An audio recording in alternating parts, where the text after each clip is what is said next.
Oi, boa noite. Como vai? Vai bem? Está no ar pela TV Pantanal, canal 22, emissora do Grupo Gazeta de Comunicação, o programa Opinião. Rapaz, estamos já na quinta-feira, 26 de setembro de 2024. Como vai? Vai bem? Bom, tomara que você esteja bem. Tomara que você se mantenha bem. O Opinião, programa Opinião, que já está no ar há quase 5 anos, né, nesse mesmo horário, tenta contribuir cada vez mais com informações em forma de entrevistas para que o seu dia termine melhor. Hoje, para você ter uma ideia, por exemplo, está a postos conosco aqui, como a gente anunciou, a gloriosa doutora Elianete Gláucia de Oliveira Nazário. Ela é da Defensoria Pública. Então eu vou dizer aqui o núcleo que é muito longo, então preste bem atenção. Ela é coordenadora do Núcleo de Conciliação e Propositura de Iniciais, que é a mediação e conciliação de direitos e solução de conflitos. Entendeu? Você vai ver tanto que tem a ver com o seu cotidiano, com o seu dia a dia, esse núcleo, essa área na qual atua a nossa gloriosa doutora Elianete, que está aqui pela vez primeira e que seja a primeira de uma série de outras tantas, até porque você vai ver que eu tenho razão, os assuntos são muito pertinentes e tem cada coisa horripilante, cada coisa assim que realmente deixa a gente... nos leva a... Eu estava contando um negócio aqui que está acontecendo aí com os internos, as pessoas que são internadas lá no Adalto Botelho, por exemplo, né, do hospital psiquiátrico, que a gente, se ela não conta, se não é ela que está falando, eu não ia acreditar também, não. É possível que o ser humano chegou a esse ponto. Mas, enfim, Lorenberg, professor Lorenberg, boa noite, como vai? Vai bem? Rapaz... Começou a pingar lá no meu condomínio lá hoje, agora à tardezinha, uns pinguzinhos lá. São Pedro meio que distribuiu alguma coisinha assim, mas ainda não é aquela chuva ainda do caju que a gente espera. Bora ver o fim de semana. Boa noite. Boa noite, Paulo Coelho. E tá tudo bem comigo, viu? Ainda não fui privilegiado na minha área, na minha região, de ter uma chuva. Então eu não sou esse privilegiado, mas o amigo telespectador, um grande abraço, mas um grande abraço mesmo. A razão maior do nosso programa. Ele me chamou de privilegiado, só porque São Pedro decidiu jogar umas gotinhas lá no meu condomínio ali, no Morado do Ouro ali. O Boca está me contando aqui que lá no Cochupó choveu agora, hoje, né? Então, aos poucos está chegando, a previsão, segundo a meteorologia, é sábado. Tomara que chegue na minha área. Né? E que São Pedro, mande, mas não mande aquela violência toda, né? Para não destelhar ninguém, para não desabrigar ninguém, porque aqui em Cuiabá a gente está calejado de ver isso, né? Ainda tem os inconsequentes que ainda se abrigam aí em áreas de preservação permanente, e aí viram caos. É inconsequente e não é também. É inconsequente porque é ilegal, mas os caras não têm para onde ir e aí acaba achando no desespero esses locais aí. Mas enfim. É isso então. Olha, aqui o programa Opinião está no ar ao vivo, 999322529 é o WhatsApp para você mandar sua mensagem de texto, caso você tenha alguma contribuição a fazer com este programa que está agora cumprimentando aqui nossa gloriosa doutora Elianete. Muito bom tê-la aqui, obrigado por ter aceito o nosso convite, não é, aqui para falarmos. Eu vou pedir, antes de abordar especificamente qualquer assunto, que a senhora explique um pouco o que é e o que faz o seu núcleo de trabalho, que é o Núcleo de Conciliação e Propositura de Iniciais e também Conciliação de Direitos e Solução de Conflitos. O nome já autoexplica, mas eu queria que a senhora detalhasse, por favor. Boa noite a vocês. É um prazer estar aqui. A gente sempre acompanha de casa o programa, então, assim, nos traz muita alegria poder participar e contribuir. Bom, o Núcleo de Mediação e Conciliação, né, nós temos feito um trabalho desde 2016, devagarinho, de forma gradativa, e temos também a possibilidade, tivemos desde o começo o apoio do Tribunal de Justiça, que fez a nossa capacitação e de todos aqueles que trabalham conosco. Bom, no primeiro momento, como o nome já é autoexplicável, mas é uma das funções primordiais da Defensoria. É antes da propositura da ação, antes de judicializarmos, nós sempre tentarmos fazer uma conciliação e uma mediação entre as partes, né? Nesse percorrer dos anos, nós fizemos com operadoras de saúde, já fizemos com as concessionárias de água, de luz, relações de consumo e também com os assistidos que nos procuram. Nesse caso, nós também fazemos não só com os assistidos relativos à família, mas também as questões mínimas de vizinhança. Por exemplo, alguém construiu e aí a água do vizinho está batendo na minha parede. Pode procurar a Defensoria, que nós fazemos as sessões de mediação, avaliamos, eles avaliam. A grande diferença da mediação é que são as partes que resolvem as suas situações, os seus problemas. Eles são, assim, reconhecidos como cidadãos que têm os seus direitos e também têm as suas obrigações, né?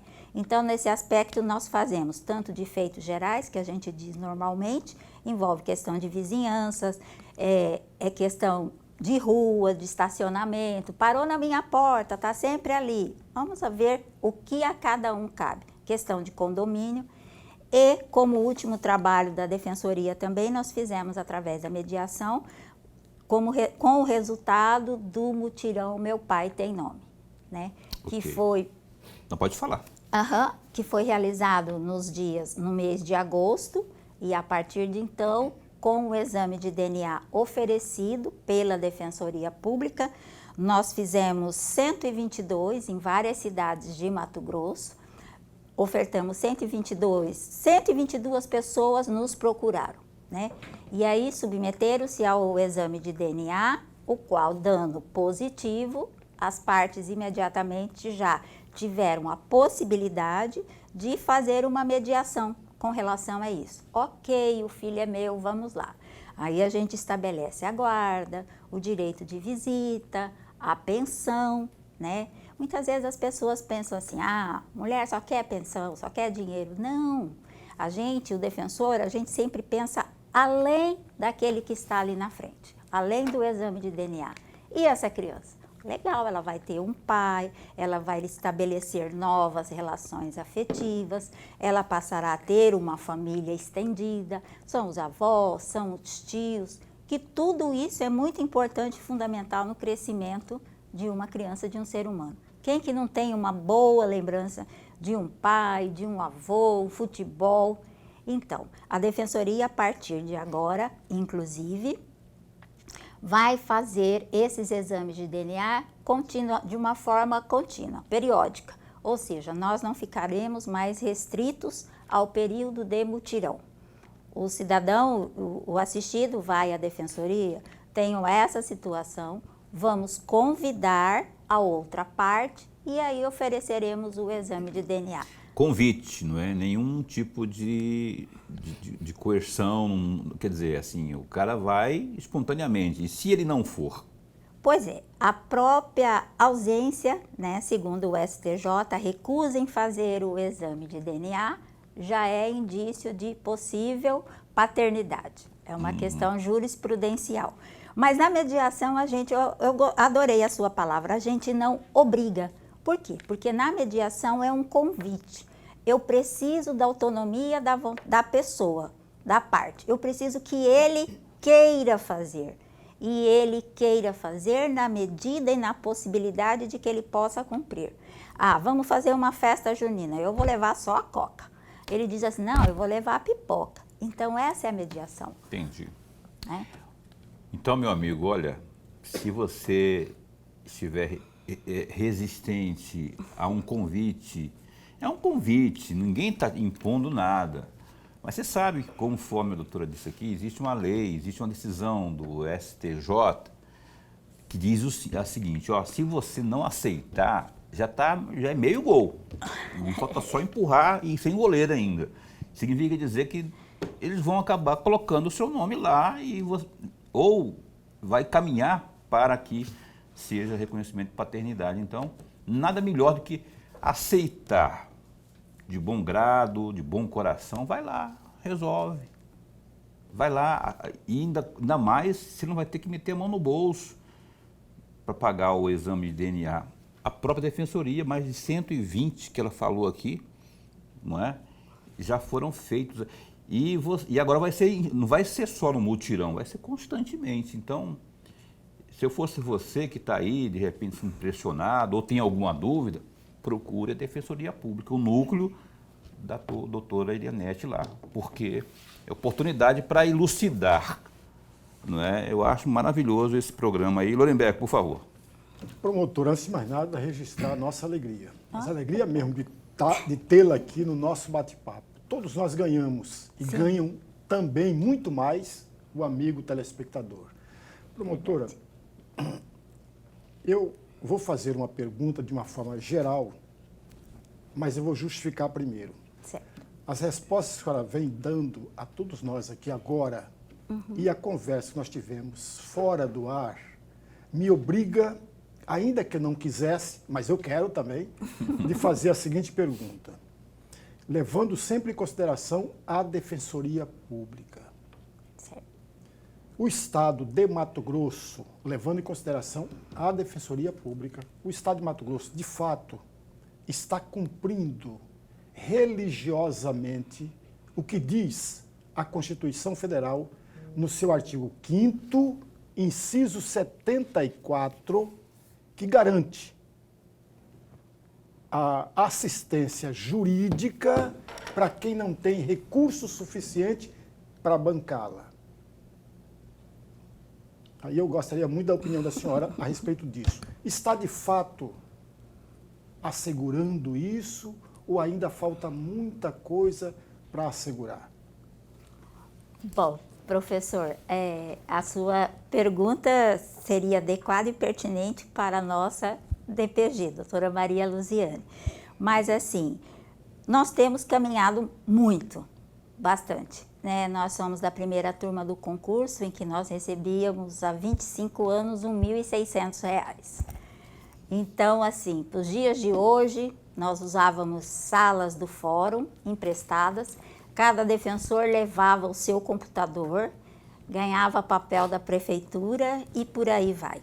Caminhamos muito, não chegamos ainda no lugar em que nós deveríamos estar, mas é inegável que o Estado, no decorrer de todos esses anos, tem cumprido.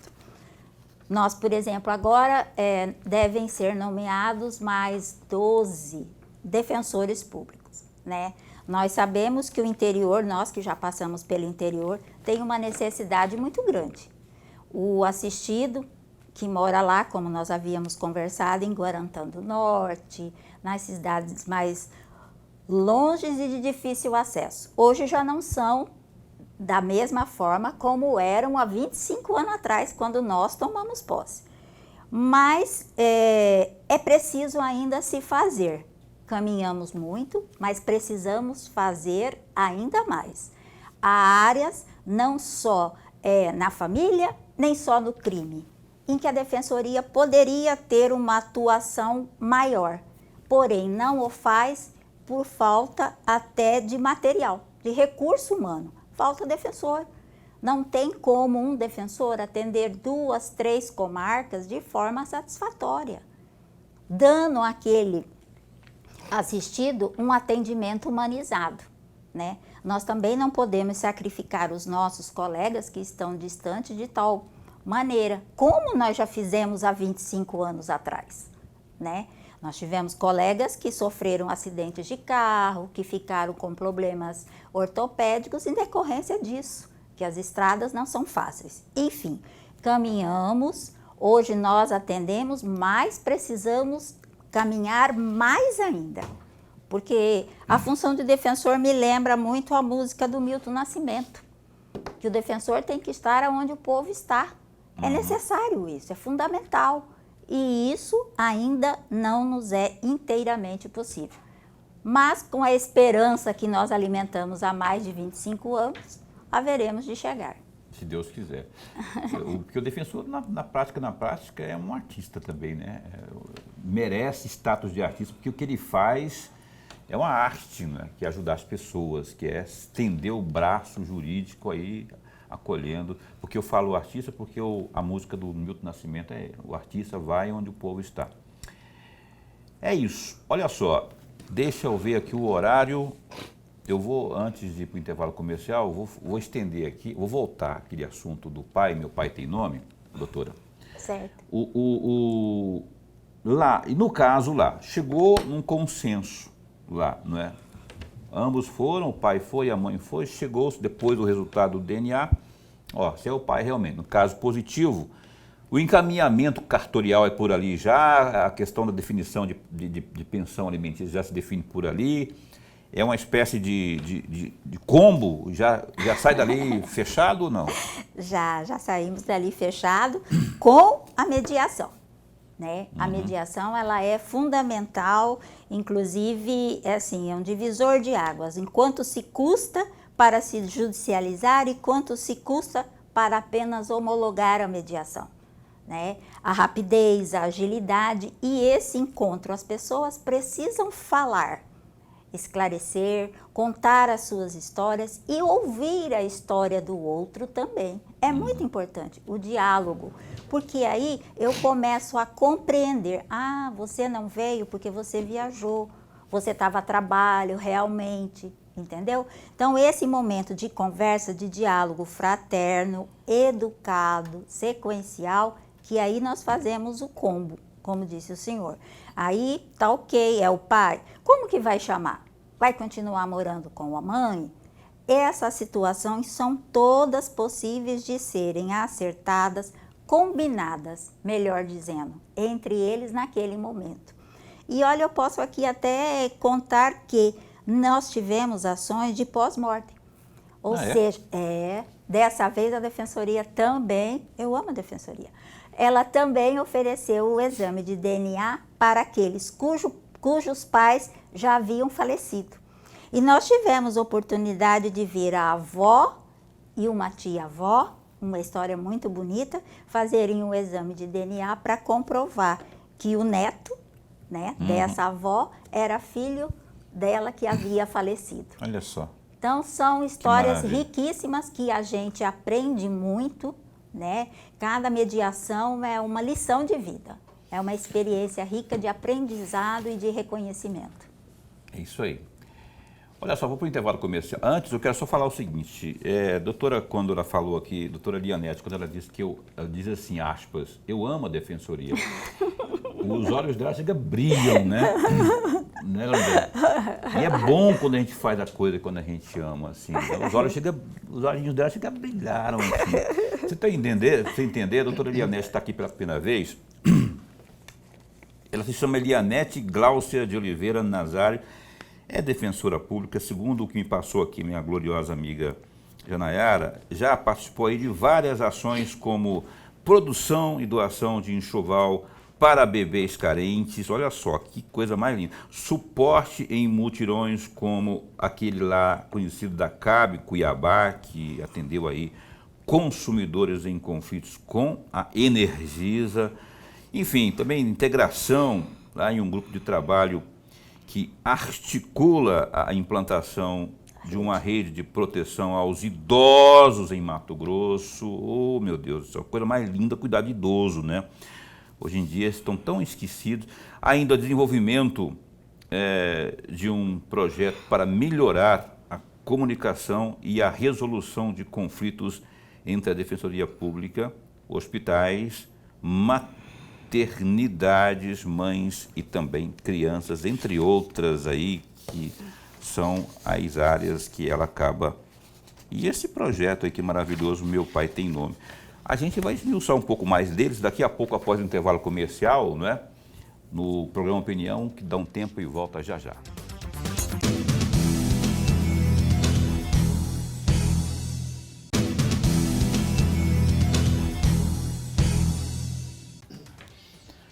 Pois bem, cá estamos de volta ao vivo, o programa Opinião na sua TV Pantanal. Vamos correndo aqui com tudo que a gente tem de informação.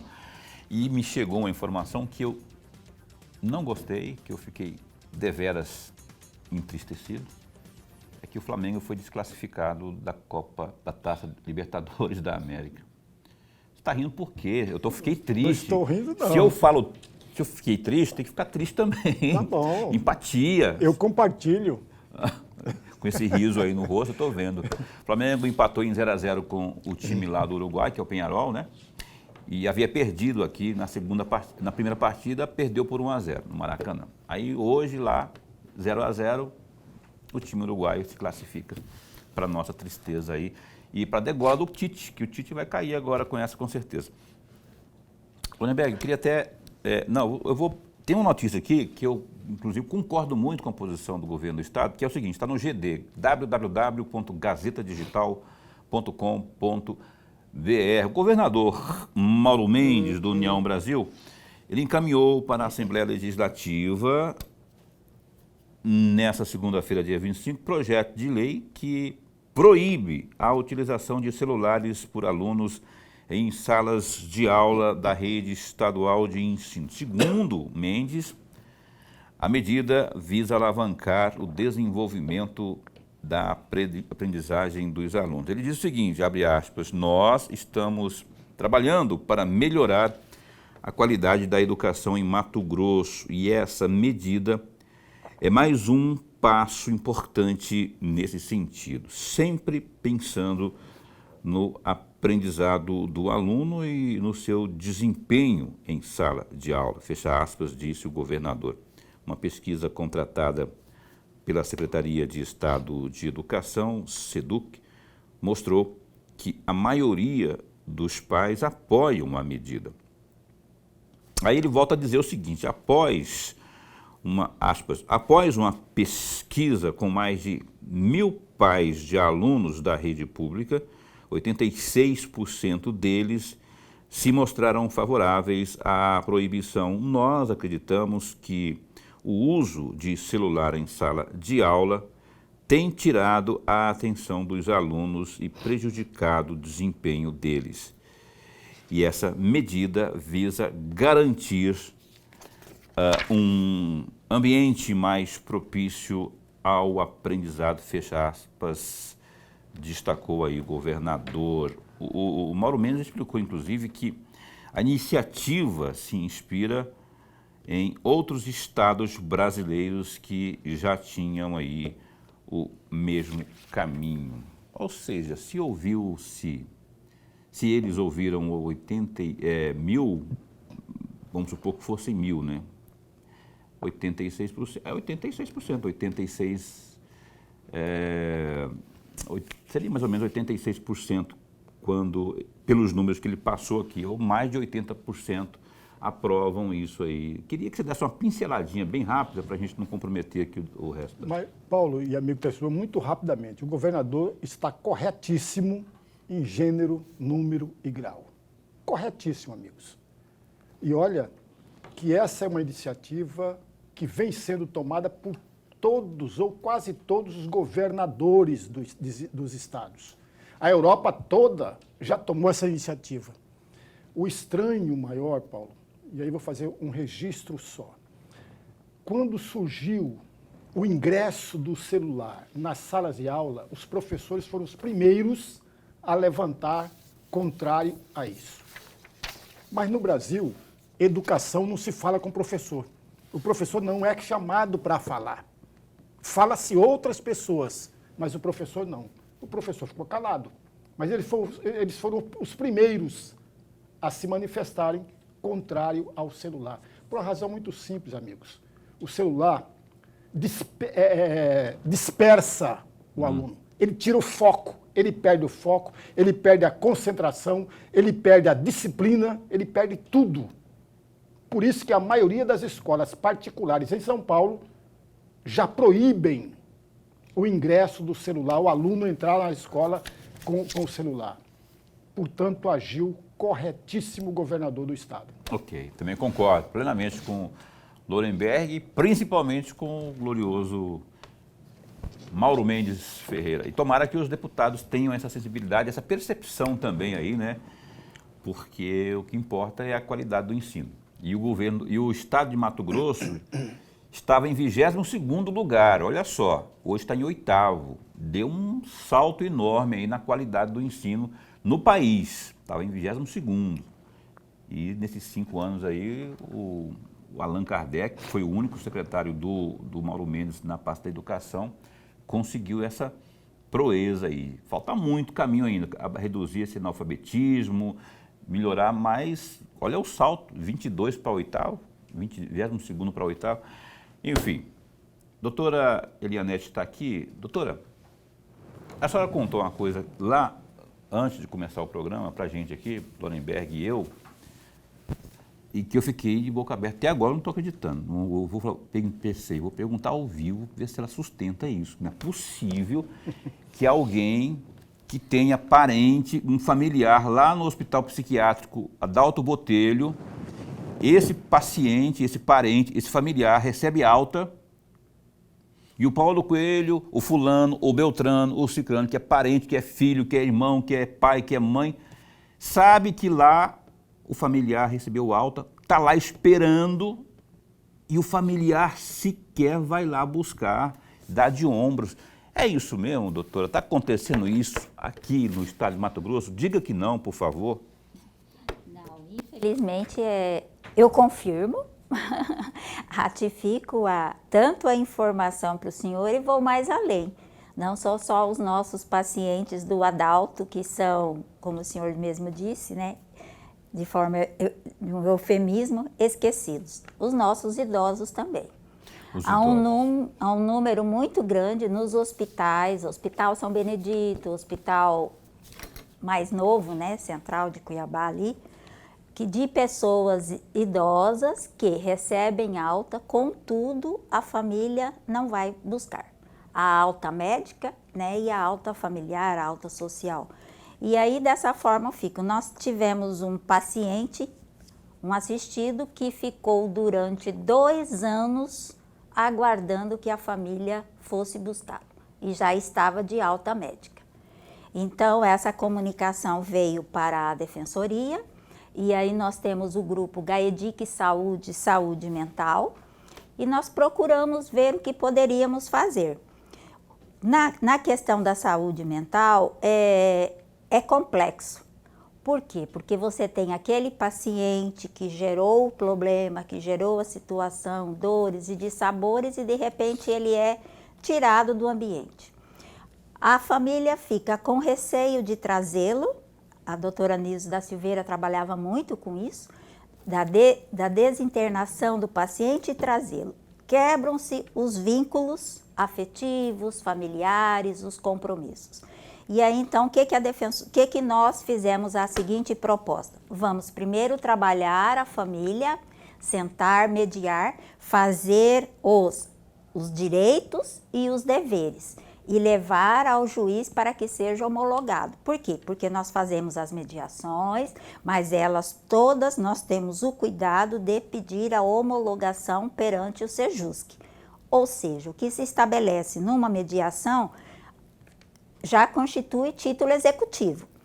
Posteriormente, com a homologação, com a sentença judicial, é um título executivo judicial.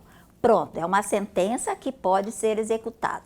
Então, se o irmão diz assim, eu vou buscar o meu irmão cicrano, e não o faz, e essa mediação foi homologada, posteriormente o outro pode cobrar que ele tome essa atitude.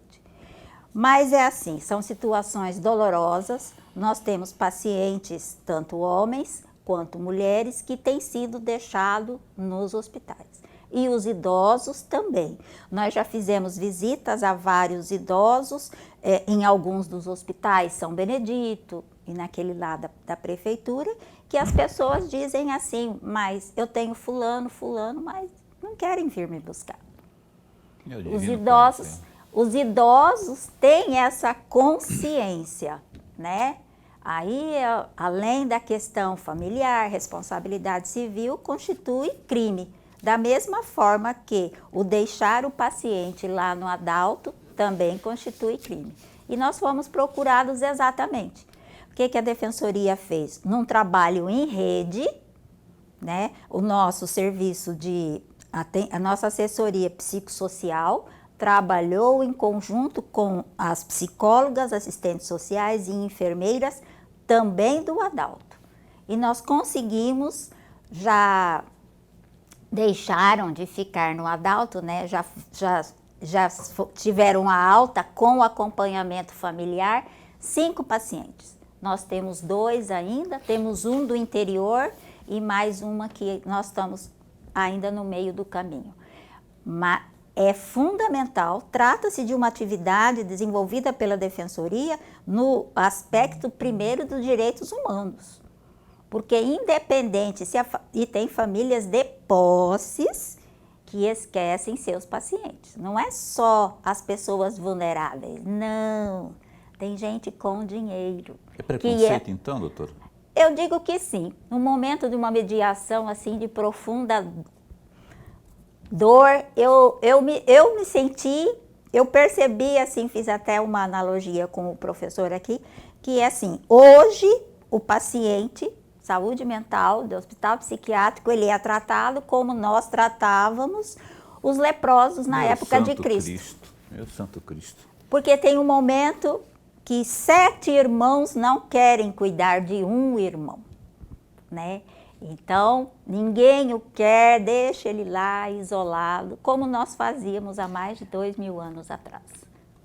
Se, hipoteticamente, você que está assistindo aí, está entre essas pessoas aí que esquecem, aspas, né, parente, lá no hospital, por exemplo, e inventa vários subterfúgios, várias desculpas para não buscá-lo, você sabe que você também vai envelhecer, né? Tomara que envelheça, né? E as coisas são assim, nego, é uma bola de neve, o tempo, daqui a pouco a gente se encontra na frente. Hoje você faz isso com alguém que depende muito de você e amanhã, sabe-se lá, né? Amanhã é uma incógnita. No caso, eu vou chamar já só um tempo aí, eu vou terminar aqui. E aí a questão do hospital psiquiátrico, principalmente aquele que é lá, que eu citei do Adalto Botelho, por exemplo, nós estamos no Setembro Amarelo, inclusive, a gente tem falado sempre isso agora, né? Principalmente com muita ênfase aí, falta de empatia.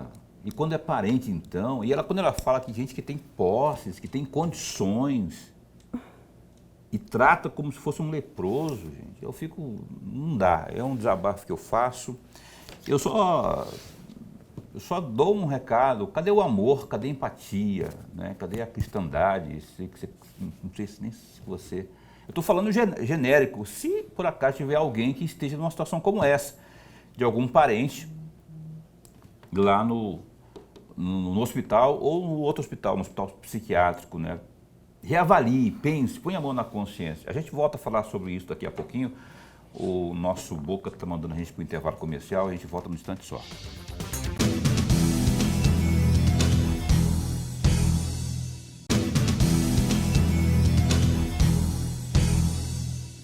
Estamos de volta aqui com o programa Opinião Correndo. Mandar um beijo para a Zilene e para a Valquíria. Elas estão lá no Tijucal acompanhando o programa Opinião. Abraço para o Antônio Carlos, que também está assistindo ao programa Opinião no Osmar Cabral. Obrigado.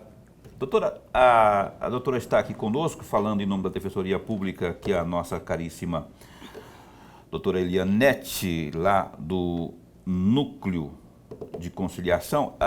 Ficou uma observação que eu gostaria de ter feito, lá na questão da paternidade ainda, dos exames, como é que é isso? O que era exatamente que a senhora queria falar, acrescentar? Sim, com relação... 47 pessoas solicitaram, fizeram o cadastro e nós ficamos à espera para que fizessem o exame de DNA. Contudo, faltaram 26. Essa é uma situação que nos preocupa muito na Defensoria e em todo o serviço público. A questão da ausência das pessoas. Quando eu marco, se eu não posso comparecer no dia, ligue. Nós temos esse canal justificando para que possa. Porque se eu fico à sua espera, eu deixo de atender o outro. Então, Perfeito. quer dizer, não é só a mim, eu prejudico um outro que poderia ser atendido. Então, amigo, quando você disser que vai mesmo, ou justifica, porque senão isso é gastar tempo, e tempo é dinheiro, professor. Promotora, me permita fazer a mesma pergunta que eu fiz no intervalo, que parece-me que é importante para o amigo telespectador. A senhora falou da mediação lá com o idoso, com o doente, lá no Adalto Botelho. Certo. Digamos que nessa mediação, nesses 4, 5 encontros, não se chegou a um resultado satisfatório ao paciente. Qual é a iniciativa que a defensora pública tomará? Exatamente, é isso que a gente tem trabalhado. Até o Estado de Mato Grosso vai criar a rede de proteção à pessoa idosa. Nesse sentido, em não comparecendo todos os familiares, nós automaticamente comunicamos tanto para a delegacia de polícia de proteção à pessoa idosa e também para o Ministério Público. Da mesma forma que o CREAS e o CRAS do bairro, quando detectam, e não é pouco, situações de vulnerabilidade de idosos, eles também nos comunicam, reportam para a gente.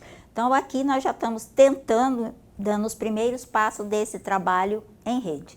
É necessário que a pessoa, seja ela idosa ou vulnerável por problemas de saúde, ela tenha essa assistência. Aí eu me reporto o que o senhor disse, o Estado de Mato Grosso está prestando, a Defensoria Pública, de todo possível, tem feito assistência jurídica integral, que corresponde exatamente a isso. Ofertar e colocar todos os serviços hábeis e necessários para atender o cidadão. Muito bem, olha só, eu queria muito, o bate-papo está excelente, maravilhoso, um conteúdo excelente, não é, que a gente ainda não tinha tocado a fundo no assunto, mas o tempo aqui ele voa, na verdade, né? Eu agradeço de verdade aqui a nossa gloriosa doutora Elianete Glaucia de Oliveira Nazário, obrigado de verdade. Olha, vamos logo estar convidando mais, só que ama, como disse aqui a defensoria, nós também amamos, né?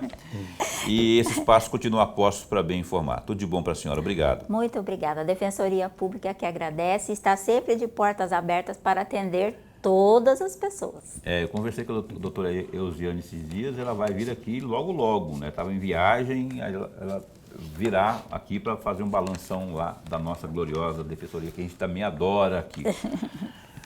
Abraço, obrigado aí, minha caríssima Janayara, pessoa rara, mãe da Valentina, tá linda, a Valentina tá linda, filha da gloriosa, uma das melhores jornalistas que eu conheço, né? O trabalho dela é... Concordo. Grande Janayara Soares, obrigado, viu, pela força aqui na pauta também. Dorenberg, até amanhã. O superintendente da Caixa Econômica Federal aqui em Mato Grosso vai estar conosco amanhã, é o senhor João Henrique Cruz de Oliveira. Vai estar aqui ao vivo falando aqui das coisas da Caixa, dos programas, enfim, como que estão esses programas sociais no estado de Mato Grosso. Então, é isso. Até amanhã, então, se cuida, fica bem, fica com Deus também.